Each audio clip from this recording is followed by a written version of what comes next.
하나님 아버지와 주 예수 그리스도로부터 오는 은혜와 평강이 이 자리에 계신 여러분들과 함께 하시기 바랍니다. 저는 이 세상에서 가장 아름다운 것이 있다면 그 중에 하나가 우리가 살고 있는 지구라고 생각합니다. 세상의 전체 만환경, 우주에 떠있는 만환경을 아무리 비춰본다 할지라도 우리가 살고 있는 지구만큼 아름다운 행성은 이 세상에서 발견할 수가 없습니다. 지도를 펴보면 지도에는 크게 5대양 6대주로 나눠져 있습니다. 5대양이라 하면 큰 바다를 얘기하죠. 태평양, 인도양, 대서양, 그리고 북극해와 남극해입니다. 6대주 큰 대륙들을 6개로 나누어서 아시아, 유럽, 아프리카, 오세아니아, 그리고 북아메리카와 남아메리카로 이렇게 나눌 수 있습니다. 지도로 보는 것은 다 지구를 보는 게 아닙니다. 지질학자들은 또 다른 관점에서 이 지구를 보는데, 이 지구는 땅 속에, 물 속에 우리가 볼 수 없는 것에 여러 개의 판으로 구성되어 있다는 것이죠. 지도를 보면 한 10개의 판이 나열되어 있는데, 이러한 10개의 큰 판들이 서로 밀치고 당기는 이런 힘으로 말미암아 지표면에 지진이 일어나고, 그리고 화산 폭발이 일어나고, 그리고 그로 인하여서 큰 바닷물이 넘쳐서 해일을 일으키기도 하는 것, 여러분도 잘 알 것입니다. 비록 이렇게 아름다운 지구이지만, 그러나 이 지구에는 또 한 곳에는 슬픈 그림자가 있습니다. 잘 알다시피 최근에 튀르키예와 시리아에서 일어난 지진이죠. 이 대륙의 판들이 움직이는 것을 통해서 단층이 영향을 받아가지고 당층에 큰 지진 7.8에서 7.5의 강진이 일어났습니다. 최근에 정보에 의하면은 지금까지 대략 2만 5천 명의 사망자가 나왔다고 합니다. 얼마나 큰 숫자입니까? 더 안타까운 사실은 이 숫자가 계속 늘어날 거란 예견이 계속되고 있다는 것입니다. 아무도 예측할 수 없었고 또 준비할 수도 없었지만은, 이러한 인명피해 가운데 그래도 소망이 있는 것은 세계 각국에서 이 어려움에 처한 튀르키예와 시리아를 돕기 위해서 구호물자를 보내고 사람을 보내서 구원의 손길을 계속해서 뻗치고 있다는 것입니다. 바라기는 더 이상 희생자가 나오지 않기를 바랄 뿐이고, 그리고 이 아픔과 이 어려움 속에서 치료되고 또 새롭게 일어나는 그러한 또 일들이 우리를 도우시고 역사하시고 이 우주를 주관하신 하나님으로부터 나올 줄 믿습니다. 지구에서 일어나는 이러한 판의 충돌 같은 충돌이 인간 관계에도 나오게 됩니다. 인간 관계가 한번 깨졌을 때 그 엄청난 그 마음의 심적인 부담이 얼마나 큽니까? 이 세상의 이야기가 아니라 우리 신앙생활의 이야기입니다. 신앙생활에도 한번 이런 인간관계가 깨어져 버리면은 더 이상 회복할 수 없는 데까지 가게 되는 것이죠. 그로 말미암아 문제가 계속해서 발생하고, 그래서 그로 인해서 실망하고 실족하는 그러한 신앙의 삶을 볼 수가 있습니다. 저희들이 읽은 이 고린도라는 것이, 그리고 그 위에 세워진 고린도 교회라는 것이 대표적인 그러한 교회였다는 것입니다. 고린도 지역은 그리스 문화와 로마의 문화 영향을 받았는데 크게 두 가지 영향을 받았어요. 첫째는 그리스 신화의 영향을 받았습니다. 그리스 신화의 많은 신들을 섬기는 거예요. 그러니까 우상으로 가득한 것입니다. 둘째는 철학적인 영향을 받았습니다. 소크라테스와 같은 진지하게 진리를 구하는 그러한 사람은 정말 극소수였고, 대부분의 사람들은 누구였냐면 궤변론자라고 하죠. 소피스트들, 지식이 있는 자, 소피스트들. 우리나라 말로는 궤변론자라 얘기합니다. 자기의 주관을 관철시키고 어떠한 명분으로든 자기의 주관을 관철시키는 소피스트들, 궤변론자가 고린도 지역에 엄청나게 많았습니다. 그리고 그러한 문화권에 있는 데는 그러한 사람들로 가득했어요. 사도행전 17장에 보면 사도 바울도 이러한 철학자들에게 복음을 전한 적이 있습니다. 기록되어 있기를. 바울은 그들을 설득시키기 위해서 논리적인 언변으로 예수님이 그리스도이시고 예수님이 우리의 죄를 위해서 죽으시고 부활하셨다는 것을 증거했어요. 아테네에서 이것을 증거했는데 아테네 사람들이 어떻게 반응했냐 하면은 이 사도 바울을 조롱했습니다. 심지어는 철학자들이 도대체 알 수 없는 얘기 그만하라고 사도 바울을 윽박질렀습니다. 생각해 보십시오. 복음에 불타가지고 막 복음을 전했는데 반응은 나타나지 않고 사람들이 냉대한 건 그것도 다행인데 사람들이 그냥 화를 내면서 반기를 들고, 사도 바울은 이 아테네라는 곳에서 복음을 전하다가 큰 마음의 상처를 받은 거예요. 아니, 나는 복음을 전했는데 왜 여기에 하나님의 역사가 나타나지 않을까? 그 마음을 가지고, 그 트라우마를 가지고 그 다음 간 곳이 고린도라는 곳입니다. 고린도에 도착했습니다. 하나님께서는 이 바울의 이러한 마음을 위로하시기 위해서 2명을 보내셨어요. 그 사람들이 누구냐 하면 아굴라와 브리스길라예요. 하나님께서는 아굴라와 브리스길라를 고린도에서 만나게 해주셔서 바울을 위로하게 해주셨어요. 위로받은 바울이 이제 복음을 전해야 되는데 복음을 전하기를 주저하는 게 계속. 왜냐하면 아테나에서 있었던 일이 계속해서 그 마음의 그 트라우마가 계속해서 있었기 때문에. 그럼에도 불구하고 바울은요, 복음을 전하기로 작정했습니다. 고린도에 있는 회당에 들어가서 복음을 전했어요. 회당에 있는 사람이 유대인들 아닙니까? 그러면 복음을 더 잘 받아들일 줄 알았는데 그곳에서 어떤 일이 일어났냐면 그 유대인들이 봉기가 일어난 거예요.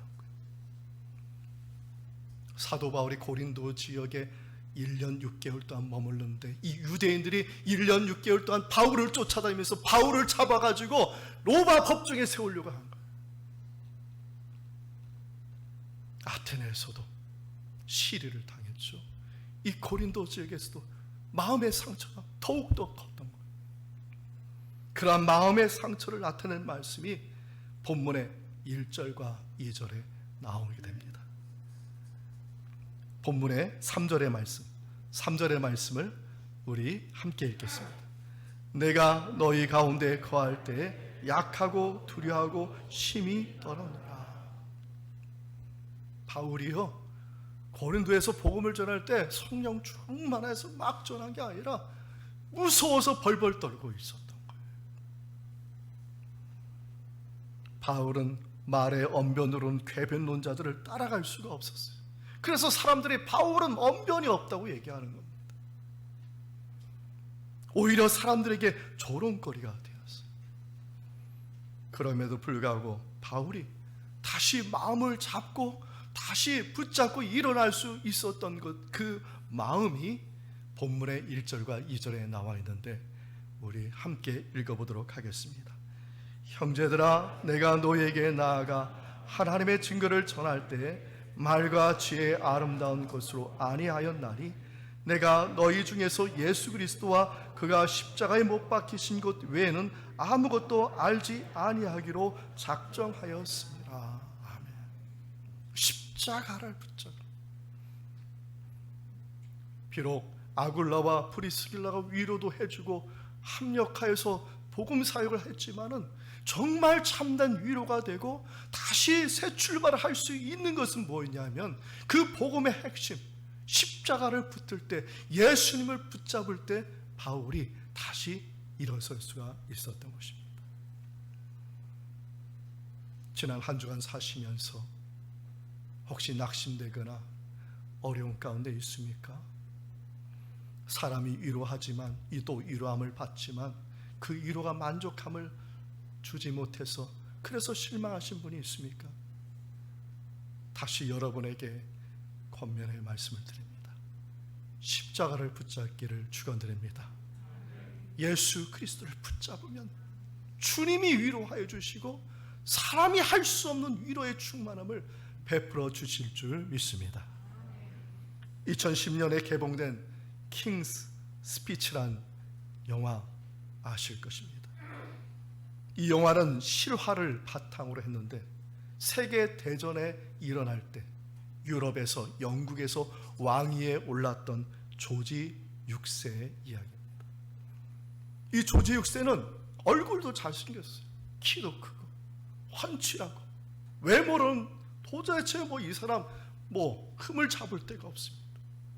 그런데 이 사람이 한 가지 부족한 게 있는데 말더듬이었습니다. 사람들에게 자기의 의사를 제대로 얘기하지 못하고, 그 당시에는 라디오가 많이 발달돼서 라디오 앞에 스피커 앞에 있으면은 말을 더듬는 거예요, 이 사람. 그래서 의사들을 통해서 이 방법을 고치려고 여러 방법을 다 했어요. 영화를 보면 구슬을 입에다 껴놓고 발음하게 하고 조절하게 되고 턱을 움직이게 하고 마사지하고 별 방법을 다 해도 고쳐지지 않는 거예요. 이를 안타깝게 생각했던 그의 부인이 로그라는 언어 치료사를 찾아가게 됩니다. 이 로그라는 사람은 돌팔이 의사였습니다. 면허가 없어요. 자격도 없고 학위도 없고. 근데 이 사람에게는 뭐가 있었느냐? 말 더듬는 사람들을 고쳐본 경험이 있는 사람이었어요. 이 사람이 이 조지 6세에게 다가가는데 치료하는 방법이 기존의 의사들과 다른 거였습니다. 기존의 의사들은 방법을 생각하고 뭘 해보고 치료해보고 이해했는데 이 사람은 다른 게 아니라 조지 6세와 친구로 가까이 가는 거예요. 처음 만나자마자 이 왕의 이름을 부르는 거예요. 그 당시에는 왕의 이름은 평민들도 부를 수가 없는 이름이에요. 그 의도는 뭐냐면 친구처럼 가까이 가요. 친구처럼. 당신도 나의 이름을 부르십시오. 나도 당신의 이름. 그러니까 이 왕이 화를 나는 거예요. 아니 감히 어떻게 나에게 이름을 부르냐고. 그런에도 불구하고 이 로그라는 이 사람은 계속해서 이 사람하고 친해지기 위해서, 친구가 되기 위해서 계속해서 가깝게 지냈어요. 그 과정이 영화에 나와 있는데 그것은 다 설명드릴 수 없는데 마침내 이 조지 6세가 이 로그라는 사람을 친구로 마음의 문을 열게 되었어요. 그러면서 이 조지 6세가 어렸을 때 겪었던 트라우마를 얘기하게 됩니다. 그게 바로 문제였어요. 그 트라우마가 뭐였냐면 형이 있는데 형은 말도 잘하고 잘생겼어. 이제 왕이가 될 사람. 근데 늘 자기보다 어린 이 동생을 무시하고 그리고 강압적으로 얘기하고 그리고 정말 억지로 스트레스를 줘가면서 심지어는 왼손잡이인데 왼손잡이가 아니라 오른손잡이가 되어야 된다고 하면서 이걸 억지로 뜯어고치고 행동 제약을 형이 한 거예요. 그 상황에서 트라우마가 되어서 자라고 나서 이 조지 6세는 자신감도 없어지고 자존감도 없어지고 말 더듬이가 된 것이었습니다. 이제는 왕이 되는데 왕위에 올라갔어요. 형이 왕위를 포기해서 이제 자기가 왕위에 올라가는데 사람들 앞에서 말을 할 수가 없는 그 상황에서 이 로그라는 친구가 하는 단 한 가지의 방법이 있었습니다. 격려하는 것이었습니다. 이렇게 하면 됩니다. 그리고 할 수 있습니다. 마지막에 명장면이 펼쳐지죠. 사람들 앞에서 스피치를 하는데 이 사람이 처음엔 더듬다가 갑자기 말이 풀리고 유창한 영국말로서 대중들을, 영국민들의 마음을 휘어잡고 그 전쟁의 피해 가운데서 모두가 한 마음이 되게 하는 그런 유명한 스피치를 하게 된 것입니다.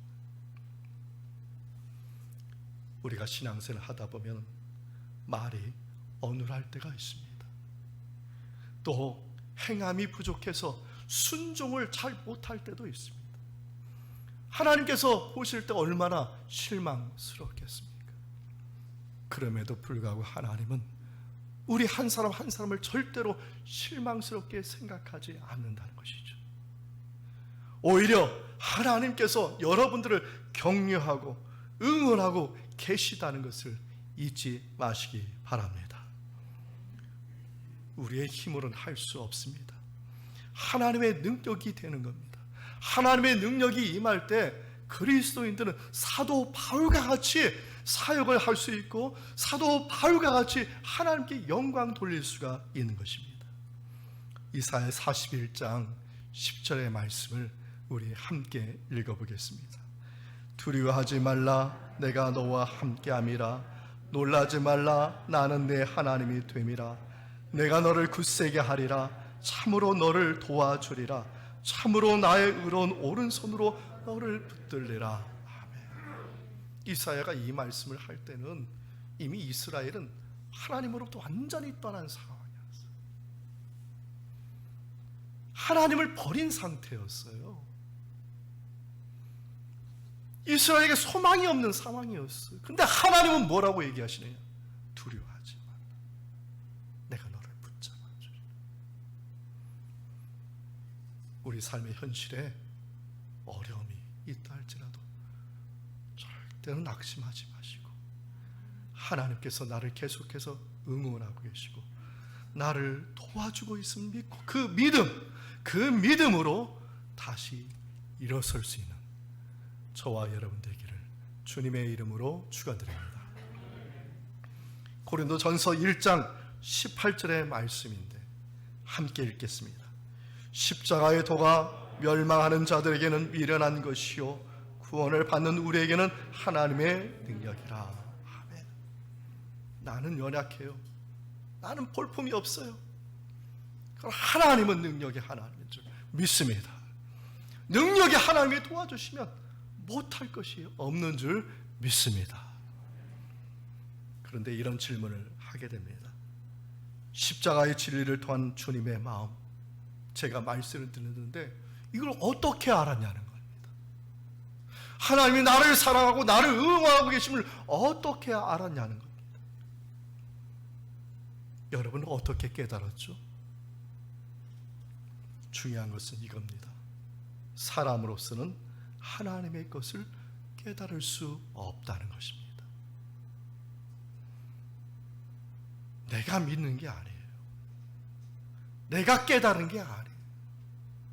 내가 한 게 아니에요. 사람으로서는 하나님의 것을 깨달을 수 없고 알 수도 없고 믿을 수도 없고 행할 수도 없기 때문에. 근데 오늘날 사람들은 어떻게 됩니까? 주어와 목적어가 바뀌었죠. 하나님이 하실 것을 바꿔버렸어요. 무엇으로 바꿨어요? 내가 깨달았어요. 내가 믿었어요. 내가 구원을 얻었어요. 내가 하나님의 일을 했어요. 아니에요. 그래서 오늘 본문에 나오잖아요. 누가 하는 것이라고요? 성령님이 하시는 것이다. 할렐루야. 성령님이 나에게 믿음을 알게 해서 믿음을 주셔서 내가 믿는 것이지, 성령님이 깨닫게 해줘서 내가 깨닫는 것이지, 성령님이 행하게 하셔서 내가 행하는 것이지. 왜? 성령님은 하나님의 깊은 것까지 다 아시는 분이시고 하나님의 그 깊은 것을, 깊은 마음을 우리에게 알게 하신 분이시기 때문에 본문의 10절의 말씀을 우리 함께 읽겠습니다. 오직 하나님이 성령으로 이것을 우리에게 보이셨으니 성령은 모든 것 곧 하나님의 깊은 것까지도 통달하시느니라. 아멘. 이번에 튀르키예에서 일어난 지진으로 많은 사람이 죽었습니다. 참 많은 사람이 죽었는데 참 피부에 와닿지는 않았어요. 근데 보도자료를 보다가 어떤 사진 하나가 딱 나왔는데 그 사진을 보자마자 가슴이 뭉클해지면서 아, 그렇지, 이런 거지. 어떤 사진이냐면은 그 7.8의 강지진이 일어난 곳에 메스드 한제르라는 이 사람이 그 건물더미 무너진 곳에서 죽은 자기의 딸의 손을 잡고 있는 그림이었어요. 그 딸은 15세의 어린 딸이라. 아버지가 그 죽은 딸의 손을 놓지 못하고 앉아있는 그림. 저는 그 그림을 보면서 부모 된 심정으로서 그렇지. 아마 자녀 되신 분들은 저 그림을 보면서 그렇지, 부모의 마음이 어떤 면에서 공감하고 어떤 면에서는 그렇지, 이런 사람들 도와야지, 이런 생각을 하셨을 것입니다. 저는 이 분들뿐만 아니라 지금의 어려운 곳에 있는 우리 장로님이 기도하였던 우크라이나에도 많은 사람들의 인명피해가 났는데 그곳에도 하나님의 그러한 손길이 함께 하심으로 참된 위로가 온 세상 가득하기를 정말 기도하고 소망합니다. 근데 중요한 것은 이겁니다. 그 삶의 앞으로 내가 알 수가 있느냐는 거예요. 정말 그 삶같이 알 수 있느냐는 것이죠. 그 삶의 슬픔을 나의 슬픔같이 정말 알 수가 있느냐는 거예요. 절대로 알 수가 없죠. 그 삶의 히스토리를 알고 그 삶의 배경을 알고 그 삶의 처지를 안다 해도 그 삶의 그 심리적이고 그 아픈 그 상태를 똑같이 아는 사람이 이 세상에 아무도. 다시 말해서 이런 겁니다. 아니, 다른 사람의 마음도 모르는 사람이 어떻게 하나님의 마음을 알 수 있다고 말할 수가 있나요? 다른 사람의 그 슬픔을 공감만 할 뿐이지 정말 그 사람의 마음이 똑같은 마음이 될 수가 없으면서 어떻게 하나님의 마음을 안다고 할 수 있나요?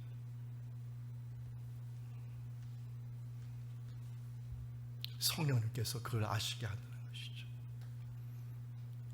독생자 예수 그리스도를 십자가에 못 박힐 때 자기 아들, 독생자 아들을 그 못 박힘 당할 때 그 아픔, 그 슬픔, 아마 그 십자가에 그 못 박힌 그 예수님의 손 위에 하나님의 손이 붙잡고 있지 않았을까? 죽어가는 자기 아들의 손을 붙잡고 그 아픔, 그 슬픔, 성령님께서 우리 가운데 역사해 주셔서 그것을 깨닫게 해주셔서 회개하고 그리고 예수님 믿게 되고 다시 주님께 돌아오고 다시 회심하여서 그래서 주님의 그 사랑과 은혜, 하나님의 그 사랑으로 우리가 다시 일어날 수 있는 것 아니겠습니까? 그 하나님의 속마음을 드러내 보인 말씀이 로마서 5장 8절의 말씀. 우리 말씀을 우리 함께 읽겠습니다. 우리가 아직 죄인 되었을 때 그리스도께서 우리를 위하여 죽으심으로 하나님께서 우리에 대한 자기의 사랑을 확증하셨느니라. 아멘. 하나님의 그 속 깊은 마음을 드러낸 거예요. 누가요? 성령님이. 누구를 통해서? 사도 바울을 통해서 계시하셔서 그 마음을 알게 하시고 그 마음을 읽게 하시고 그 마음을 깨닫게 하여 주십니다. 사랑하는 성도 여러분, 여러분의 마음에 이 주님의 마음이 충만하기를 축원드립니다. 그 마음이 성령님을 통해서 저는 분명히 이 자리에 계신 여러분 모두에게 성령 충만한 은혜가 함께할 줄 믿습니다. 성령님이 알게 해주실 거예요. 성령님이 여러분 정말 그 아픈 마음, 저는 몰라요. 네?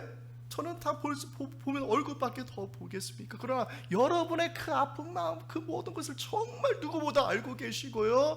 그리고 누구보다도 여러분과 똑같이, 아니 그 이상 알고 계시고 치료하여 주시고 회복하여 주시기를 원하시는 줄 믿습니다. 이 은혜가 이 예배드리는 우리 모든 성도님, 우리 모두에게 함께하기를 주님의 은혜로, 주님의 이름으로 축원드립니다. 마지막으로 하나님 우리에게 바라는 것은 무엇인가? 바울이 두려움을 떨쳐가면서 복음을 전하고 선교하면서 사람들에게 정말 심기를 원하는 것이 무엇인가? 그 사람들의 마음속에 있기를 원하는 것이 무엇인가를 고린도전서 3장 6절과 7절에 말씀하고 있습니다. 우리 말씀을 함께 읽겠습니다.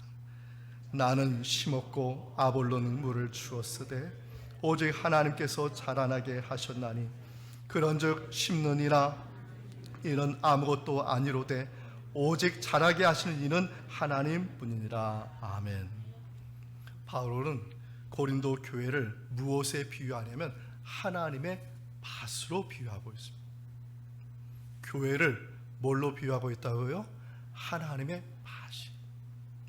이 하나님의 밭에 바울이 심었고 아볼로가 물을 주었고 하나님이 자라게 하신다는 것입니다. 이 말씀이 이런 것입니다. 사람이 하는 일과 하나님의 일은 나눠져 있다는 것이죠. 비록 바울과 아볼로가 씨를 심고 물을 주었지만 그러나 그 씨가 발아되고 싹을 내고 잎이 나고 이게 열매면 이 모든 과정 누가 하냐? 하나님이 하십니다. 그 씨를 주신 분은 누구예요? 하나님이시죠. 그 물은 누가 창조하셨어요? 하나님이 하신 것이죠. 결국 바울과 아볼로가 한 것은 아무것도 아니고 하나님이 하셨다는 거예요. 그 하나님이 하신 일이 뭐냐? 바울과 아볼로가 그곳에 이 하나님의 밭인 교회에 심어주고 성도들의 마음에 심어주기를 원하는 것이 무엇이냐? 그것은 뭐냐? 그리스도의 마음이라는 거예요. 만약 바울과 아볼로가요 자기의 욕심과 자기의 이기심을 가지고 사람들을 어떻게 이용해 가지고 어떻게 이 사람들을 인도해 가지고 나의 추종자가 되게 하고 막 이런 생각을 가지고 만약에 하나님의 말씀을 이용했다면은 그러면 그 사람들이 어떻게 되겠어요? 그것을 똑같이 복사하는 것이죠. 여러분 이단 사이비가 죽지 않은 이유가 뭐냐? 그 추종자들 똑같이 복사하는 거죠. 똑같이. 이단 사이비가 하는 일을 똑같이 복사하고 똑같이 또 나와가지고 이단 사이비 또 이것을 또 나오면 이단 사이비. 한 사람이 어떻게 됐어요? 지금 10사람이 되고 10사람이 지금 100사람이 되고 우리나라에 수많은 이단 사이비가 있다. 바울과 아볼로가 한 일이 뭐예요? 그리스도의 마음이에요. 바울도 아무것도 아니고 아볼로도 아무것도 아니라는 겁니다. 오직 그리스도의 마음만이 심겨지기를 원해요. 교회는 하나님 밭인데 이 밭에 무엇을 심느냐? 그리스도의 마음만 심겨지게 하는 것이죠. 그래서 고린도 교회에 뭐가 나왔어요? 바울파, 아볼로파, 게바파, 그리스도파 나옵니다. 본문의 16절의 말씀, 정말 바울과 아볼로가 가진 마음이 무엇이고 그들에게 전해주고 싶은 마음이 무엇인지가 잘 표현되어 있어요. 함께 우리 16절 읽어보겠습니다. 누가 주의 마음을 알아서 주를 가르치겠느냐? 그러나 우리가 그리스도의 마음을 가졌느니라. 아멘. 그리스도의 마음을 가졌느니라. 그 다음에 나오는 것이 바울은 심고 아볼로는 물을 주고 하나님은 자라게 하신다는 말씀입니다. 마태복음 5장에 보면은 팔복에 관한 말씀이 나오죠. 8가지의 복을 받는 사람들의 얘기입니다. 그런데 이 사람들이 어떤 사람이냐? 세상적으로 볼 때는 복을 도저히 받을 수 없는 사람들이라는 것이죠. 어떤 사람입니까? 심령이 가난한 자들, 애통하는 자들이다, 온유한 자들이다, 의에 줄이고 목마른 자들이다. 긍휼히 여기는 자들이다. 마음이 청결한 자들이다. 화평케 하는 자들이다. 의를 위해서 박해를 받는 자들이, 이 사람들이 복을 받는다는 거예요. 전 말씀을 묵상하면서 성령님께서 이런 것을 깨달아 주셨습니다. 이것은 사람들을 얘기하는 것이 아니라 예수 그리스도를 얘기하는 거라. 팔복에 나온 이 복받는 사람들의 얘기가 누구냐? 예수 그리스도에 관한 얘기고, 예수 그리스도가 이렇게 사셨고, 그러므로 우리들이 무엇을 닮아가야 되느냐? 우리의 마음에 그리스도의 마음을 담고 살아간다면 어떤 자들이 되냐? 복받는 자들이 된다는 것입니다. 이 자리에 계신 여러분, 성령님께서 여러분의 마음속에 그리스도의 마음만으로 충만하기를 주님의 이름으로 축원드립니다. 마틴 루터는 성화, 이 성화라는 말을 뭐라고 얘기했냐면 그리스도의 마음으로 사는 것이라고 얘기했어요. 아주 심플하게. 뭘 하고, 뭘 가지고, 뭘 구하고, 뭘 봉사하고, 뭘 섬기고, 신앙생활을 오래 해서 그래서 성화의 단계, 의화의 단계 뭐 이렇게 가는 게 아니고, 루터는 그게 아니라는 겁니다. 초대교회부터의 성화의 의미는 그리스도의 마음으로 살아가는 것, 살아가는 사람이 성화하는 사람이라고 말합니다. 그러므로 저와 여러분은 뭐 의화의 단계, 뭐 성화의 이게 아니라 그리스도의 마음을 붙잡고 그리스도의 마음을 살고 있다면 저와 여러분 어떤 사람이라고요? 복받는 사람이에요. 할렐루야. 믿음으로 사십시오. 어디 높은 대학에 올라갈 생각하지 말고 믿음으로 사십시오. 지금 그리스도의 마음을 품고 내가 믿음으로 살고자 한다면 하나님께서는, 능력의 하나님께서 저와 여러분의 모든 형편 가운데 능히 도와주실 줄 믿습니다. 그러므로 이제 우리는 어떤 사람입니까? 그리스도의 마음을 가진 자예요. 그럼 그리스도의 마음을 가진 사람이면 삶이 달라야 돼요. 내가 머무는 곳에 무엇을 심어야 돼요? 그리스도의 마음을 심어야 돼요. 내가 지나가는 곳에 나의 자취를 남기는 게 아니라 뭘 남기는 거예요? 그리스도의 마음을. 내가 사람을 만나면 나의 의견, 나의 어떤 그걸 남기는 게 아니라 그 사람에게 뭘 심어주는 거예요? 그리스도의 마음. 여러분 가정에 가서 자녀를 만날 때 여러분 자녀에게 뭘 심어주시겠습니까? 그리스도의 마음. 그리스도의 마음으로 사랑해주고요, 그리스도의 마음으로 사랑 안아주고요, 그리스도의 마음으로 축복해주는 거예요. 너 이거 잘못했어, 너 왜 이래, 이게 아니에요. 제2의 조지 6세를 만드는 게 아니라 그냥 그리스도의 마음을 전해주고 그리스도의 마음을 심어주면은 그 안에 성령님께서 그리스도의 마음을 자라게 해주셔서 그 아이를 하나님께서 축복된 자녀로 만들어 주실 줄 믿습니다. 이제 우리 교회는 하나님의 밭입니다. 우리가 이 자리에 모일 때나 떠날 때나 우리가 이곳에 그리스도의 마음을 심고 오직 그리스도의 마음만이 남기고 우리가 살아갈 때 하나님께서 이 엄청난 큰 하나님의 밭을 자라게 하여 주셔서 정말 우리 열린문교회의 새로운 성도들이 이전하고 나서도 하나님께 크게 영광 돌리는 귀한 복된 주님의 교회가 될 줄 믿습니다. 이 말씀의 은총이 예수 그리스도 안에서 여러분의 마음과 생각을 지키시길 원합니다. 아멘.